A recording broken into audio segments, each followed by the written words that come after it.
আসসালামু আলাইকুম এভরিওয়ান, কেমন আছেন? আশা করি সকলেই ভালো আছেন। তো আপনাদের মাঝে চলে আসলাম আরও নতুন একটি ভিডিও নিয়ে। তো আজকের ভিডিওতে আপনাদেরকে দেখাবো মোবাইলের সামনের ক্যামেরা সাপোর্ট করে না, এই সমস্যাটা কীভাবে আপনি সমাধান করবেন। তো আমরা যখনই মোবাইলে ক্যামেরাটা ওপেন করি আমাদের কিন্তু মোবাইলের সামনের ক্যামেরা সাপোর্ট করে না বা চালু হচ্ছে না। তো এই সমস্যাটা কীভাবে আপনি সমাধান করবেন তার পুরো প্রসেসটা কিন্তু আজকের এই ভিডিওতে দেখিয়ে দেবো।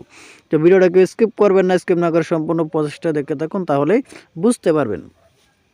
তো আমাদের মোবাইলের সামনে ক্যামেরা হঠাৎ করে দেখা যায় আমরা চালু হচ্ছে না বা ওপেন হচ্ছে না।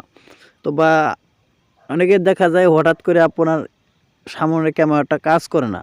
তো এটা আপনি কীভাবে সমাধান করবেন তার পুরো প্রসেসটা আজকের এই ভিডিও দেখিয়ে দেবো। তো ভিডিওটাকে স্কিপ করবেন না, স্কিপ না করে সম্পূর্ণ প্রসেসটা দেখতে থাকুন, তাহলেই বুঝতে পারবেন। তো কথা আর বাড়াবো না, এখন চলে যাবো ভিডিওর মূল পর্বে। চলুন ভিডিওটা শুরু করা যাক। তো মোবাইলের সামনে ক্যামেরা সাপোর্ট করে না, এটা সমাধান করার জন্য আপনি প্রথমে চলে যাবেন আপনার ফোনের সেটিংসে। তো আমি আমার সেটিংসের উপর ক্লিক করে দিলাম। ক্লিক করার পরে এরকম একটা ইন্টারফেস শুরু করতে একটু নিচের দিকে স্ক্রল ডাউন করবেন। করার পর এখানে আপনি দেখতে পারবেন অ্যাপস নামের একটা অপশন আছে, অ্যাপসের উপর আপনি ক্লিক করে দিবেন। অ্যাপসের উপর ক্লিক করার পর এরকম একটা ইন্টারফেস আবারও শুরু করতে এখানে আপনি দেখতে পাচ্ছেন ম্যানেজ অ্যাপস নামের একটা অপশন আছে, এখানে ক্লিক করে দিবেন। ম্যানেজ অ্যাপসের উপর ক্লিক করার পর এরকম একটা ইন্টারফেস কিন্তু আপনাদের মধ্যে আবার শুরু করবে। তো এখান থেকে আপনি আপনার ক্যামেরা যে অপশনটা আছে এখান থেকে আপনি খুঁজে বের করে নেবেন। তো আমি এখান থেকে ক্যামেরার উপর ক্লিক করে দিলাম। ক্যামেরার উপর ক্লিক করার পর এরকম একটা ইন্টারফেস শুরু করে দেখেন আপনি দেখতে পাচ্ছেন স্টোরেজ, এখানে আপনি ক্লিক করে দিবেন। এখান থেকে আছে ক্লিয়ার ডাটা, এখানে ক্লিক করে দিবেন।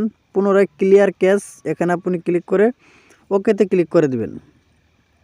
ক্লিক করার পর এখানে আপনি বেরিয়ে আসবেন। আসার পর এখানে আপনি দেখতে পাচ্ছেন এখানে ক্লিয়ার ডাটা, এখানে ক্লিক করে দেবেন। নিচের দিকে আবারও ক্লিয়ার ক্যাশ, এখানে ক্লিক করে পুনরায় ওকেতে ক্লিক করে দিবেন। ক্লিক করার পর এখান থেকে আপনি আবার দেখতে পাবেন এরকম একটি লেখা চলে আসবে, এই যে ম্যানেজ অ্যাপস পারমিশন, এখানে আপনি ক্লিক করে দিবেন। অ্যাপস পারমিশনের উপর ক্লিক করার পর যদি আপনি এগুলো অ্যালাউ দেওয়া না থাকে, এই যে এরকমভাবে নিচের দিকে থাকে, এই যে এরকমভাবে এগুলো যদি আপনি অ্যালাউ দেওয়া না থাকে, মাইক্রোফোন, লোকেশন, স্টোরেজ, ক্যামেরা, যদি আপনি এগুলো অ্যালাউ দেওয়া না থাকে তাহলে আপনি সবগুলো এরকমভাবে অ্যালাউ করে দেবেন। সবগুলো আপনি অ্যালাউ করে দেবেন। অ্যালাউ করার পর এখান থেকে আপনি সোজা বেগে বেরিয়ে আসবেন, এখানে আর কোনো কাজ নাই। এখান থেকে বেগে বেরিয়ে আসার পরে একবার মোবাইলটা পুনরায় বন্ধ করে নেবেন, একদম বন্ধ করে আবারও পুনরায় চালু করবেন। দেখতে পাবেন এই সমস্যাটা কিন্তু একদমই সমাধান হয়ে গেছে। তো এই ছিল মূলত আজকের ভিডিও। আজকের ভিডিও মনে ক্লিয়ারলি বুঝতে পারছেন। তো ভিডিওটা যদি ভালো লাগে অবশ্যই একটা লাইক করে দেবেন, আর প্লিজ চ্যানেলটি সাবস্ক্রাইব করে আমাদের সাথে থাকবেন। সবাই ভালো থাকুন, সুস্থ থাকুন, আল্লাহ হাফিজ।